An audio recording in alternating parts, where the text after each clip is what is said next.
দুনিয়ার মাটির নিচে যত মানুষ আছে আল্লাহ কোরআনের ইজ্জতে মাফ করে দাও।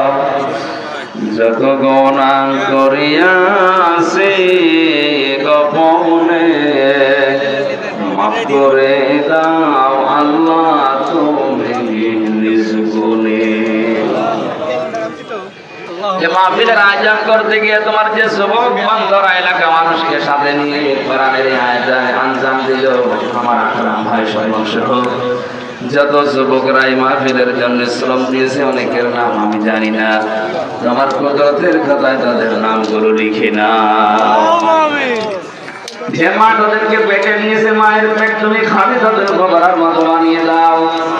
আল্লাহ তাআলা আমার স্বপন ভাইয়ের স্ত্রী সন্তানাদের যেগুলো দিয়েছে সেই সালামতে রাখো, তার মা বাবাকে ক্ষমা করে দাও। সাইদুল ইসলাম ভাই, নাসির ভাই সহ যত মানুষ কোরআনের জন্য খেদমত করেছে আল্লাহ ওসমানের সাথে কবুল করো। মা বোন যারা এসেছে এদেরকে তুমি শান্তি দাও। কত মানুষ স্বামীর সংসারে শান্তিতে আছে, এদেরকে খাদিজার মতো আয়েশার মতো বানিয়ে দাও। স্বামীগুলোকে হযরত মুহাম্মদ রাসূলুল্লাহর মতো চরিত্র দাও, হযরত আলীর মতো স্বামী বানিয়ে দাও। আল্লাহ তাআলা বড় আশা নিয়ে কোরআনের এই ময়দানে তুমি জেলখানা থেকে যখন মুক্তি দিয়েছো আমার কণ্ঠটা আগের অবস্থায় ফিরিয়ে দাও। সহজ সরল ভাষায় কথা যেন বলতে পারি সেই তৌফিক দাও। কোরআনের জন্য আমাকে আমি মোজাম্মেল ভাই সহ যত মানুষ কোরআনে কারিমের জন্য আমাকে ভালোবাসে মহব্বত করে আল্লাহ তুমি আমিন নাসির হয়ে যাও।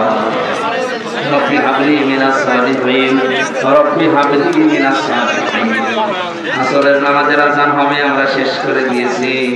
যতটুকু শুনলাম জানলাম অন্তত এই 7 প্রকার মানুষ থেকে আমাদেরকে বাঁচাও।